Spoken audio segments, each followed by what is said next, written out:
Hi everyone, and welcome back to the channel, and welcome to a new video. Slightly different video this time. It's not going to be as high energy, and no, I'm not racing or anything like that during this one. This is almost more of a personal tribute that I want to do. So I'm recording this on the 15th of March, and today would have been my granddad's 97th birthday. We unfortunately lost him about 2 or 3 weeks ago. Now, he was in a care home. He wasn't doing too good. He had extreme cataracts and was pretty much blind. Was in a wheelchair and things like that. And he had his COVID vaccine. He then got a chest infection and then caught COVID. And the vaccine takes a couple of weeks to kick into your system. So he ended up going to hospital and just went downhill from there. And unfortunately, he went back to the care home at sort of the point of no return, really. It's very, very, very sad. And hopefully, if things go right with the upload, this should be uploaded on the day of his funeral, in which I will be in Southend at his funeral. But I'm recording this on his 97th birthday. So straight away, it's not a particularly fun, upbeat video, but we will crack on. And what I want to do in the game that I want to do is, in fact, Train Simulator. Yeah, very odd choice. You're like, why are you doing it? Why are you doing Train Simulator of all things? Well, there's a couple of reasons. Firstly, he was a huge train fanatic, big train fanatic, along with buses and ships. He absolutely loved them with his passion. And secondly, I want to do this because this particular locomotive here is GWR 2975 Lord Palmer. People who know me or have seen the channel, surname's Palmer. My dad's surname was Palmer.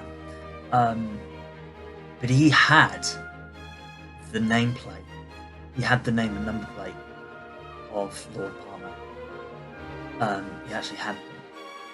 So this is, for obvious reasons, his favourite locomotive.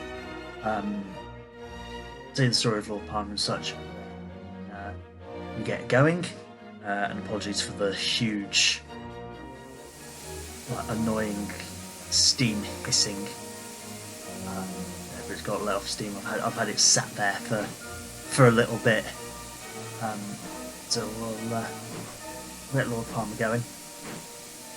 Also coaches sort of tell you stories about my granddad and towards him.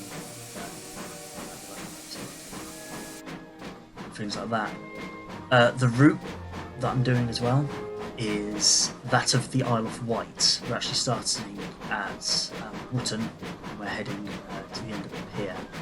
And I chose the Isle of Wight because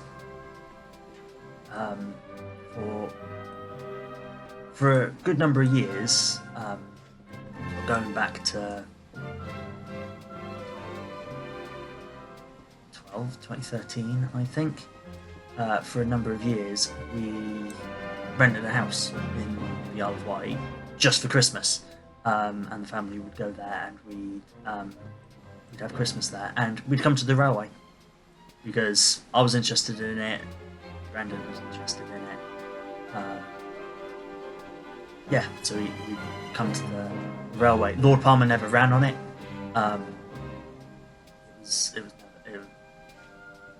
Lord Palmer never ran this line, but it's good enough. This is the best sort of tribute I can do for it. Lord Palmer picking the line. I would like to have done Fenchurch Street to Shoeburyness, but that line isn't on Train Simulator because that line is his local line. spent, I was going to say most of his life, but most of the end of his life, sort of from the 60s. Yeah, from the 60s is when he moved there. He spent the 60s in Southend and Thorpe Bay, and his final flat that he had was the final flat that he had overlooked Thorpe Bay Station. So yeah, I would like to have done that route and gone to Southend, but can't do that. So this was the next best line that's sort of sentimental, really, about it.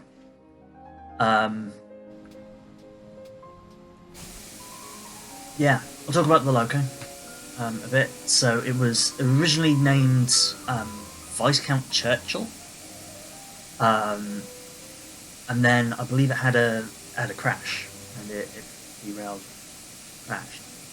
And a chap called Sir Ernest Palmer, no relation to me or family, but Sir Ernest Palmer helped restore the engine and get it back to working condition. Therefore, the engine was then named after him, and it ran as Sir Ernest Palmer as the loco's name. And then when Ernest Palmer became a lord, they then also changed the loco's name to become Lord Palmer. Yeah, so that's the logo. So yeah, I guess so. My granddad,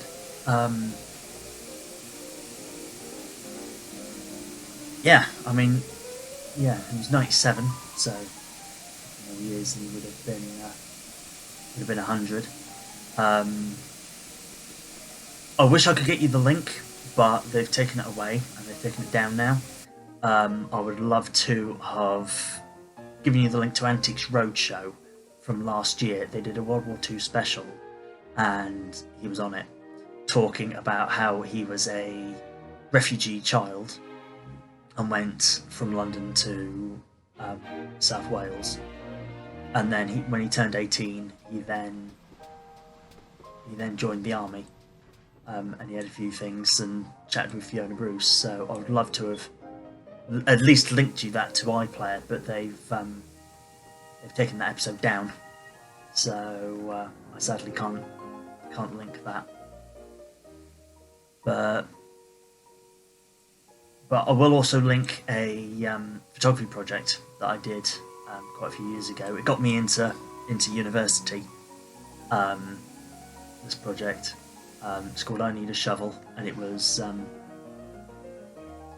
talking about his hoarding. He was a hoarder, and he collected stuff about just to learn and information. And we cleared out the project. Sort of was around the sort of the family home that he had for since like the 60s in Thorpe Bay, and it was a really nice 6-bedroom 3-story house, and it was just full of crap, and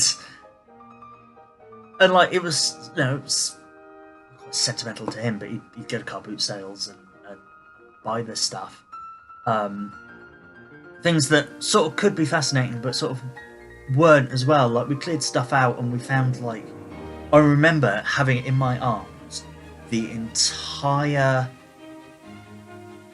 it was like 10 books, and it was the entire 1960s timetable of the Dutch railway system.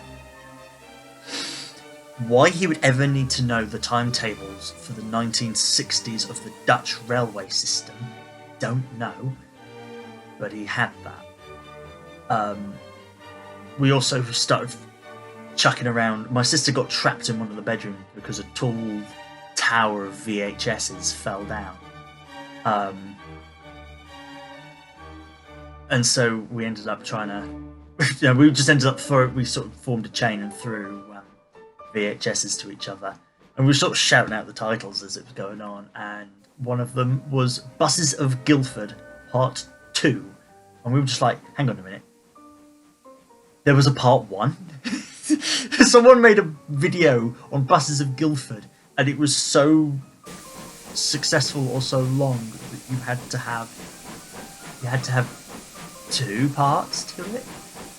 All sorts of wacky stuff. But then there was interesting stuff as well. Like he kept every newspaper. He'd buy the newspaper every day, and he'd keep it, which seems excessive, and we'd throw them away constantly. But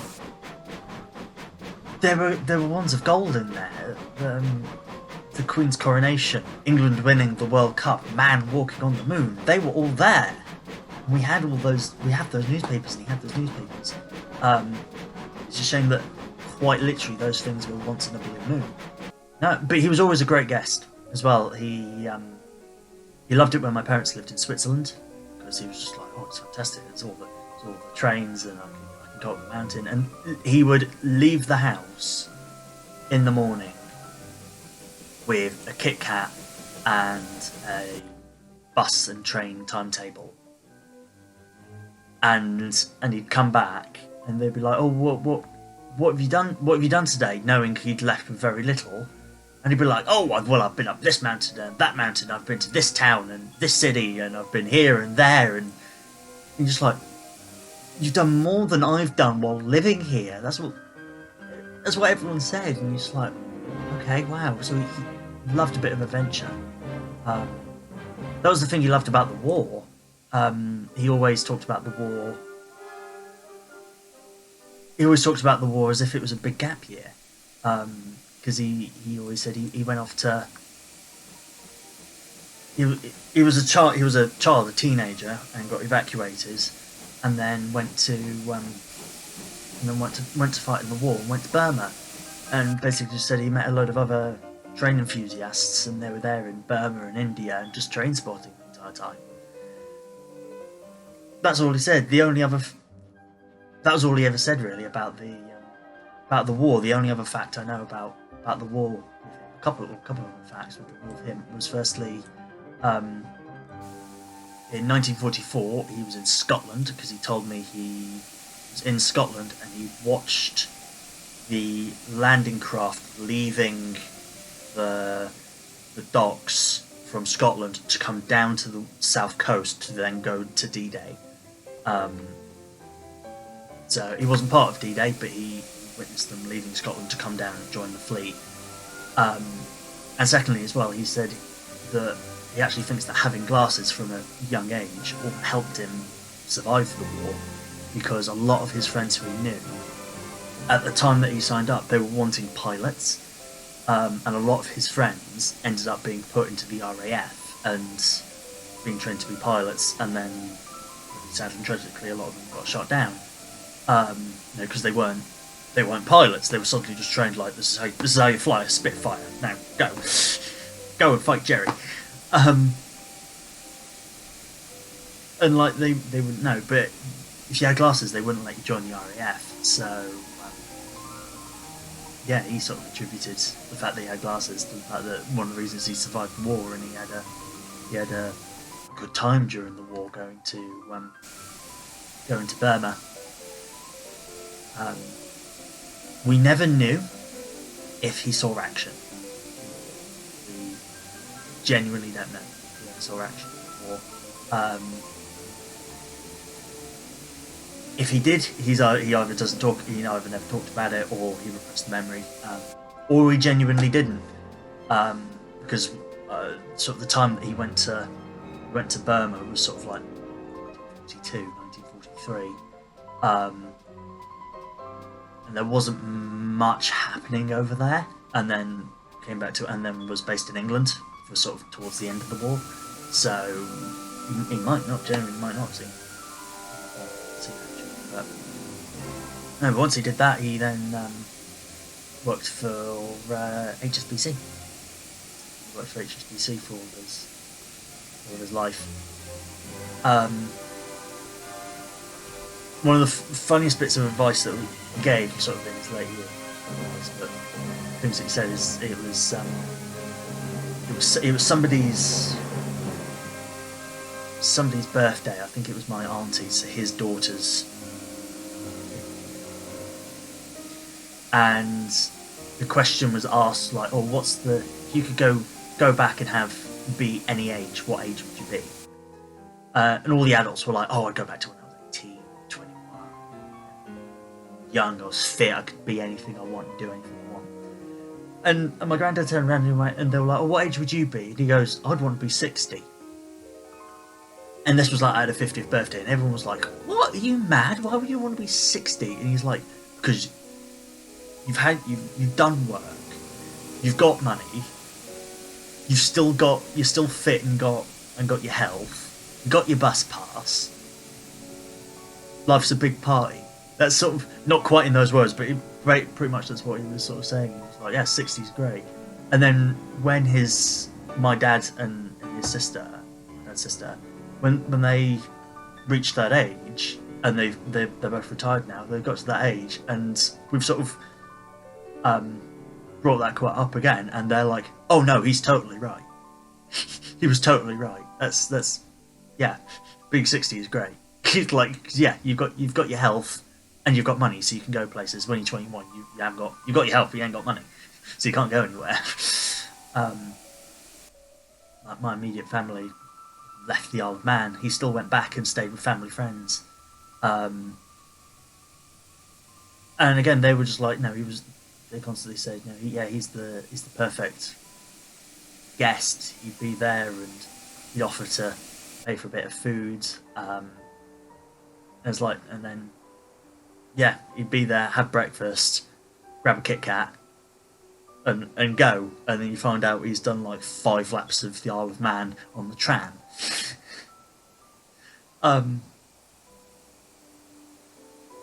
Yeah. So, yeah, everyone loved him. He had so many friends as well. He was like chairman of the Ship Society in Essex, and so many other societies, and had met so many people and had so many friends, and they all remembered him. All good friends with him.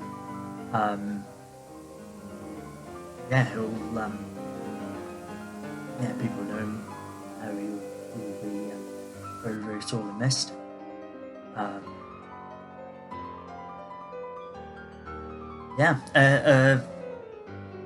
Almost a bit of a great quote that I had as well is, again, I did the photography project about him, which, again, please go give it a watch. It's in the link below. It's only 5 minutes, but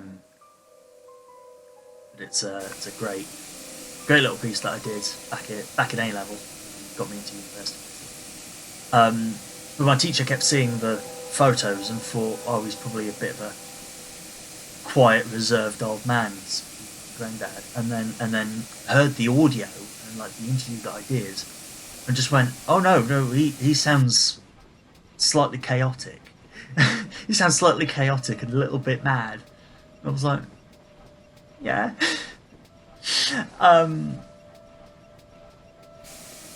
Yeah, but no, he could educate facts so often, and he would. You'd be somewhere and he'd tell you about. Oh, you'd be on a bus and he'd be like, oh, now this bus was the successor to such and such bus, which was originally this type of route master, and you're just like, okay, I didn't ask you to retail this information about the bus that we're on, but sure, whatever.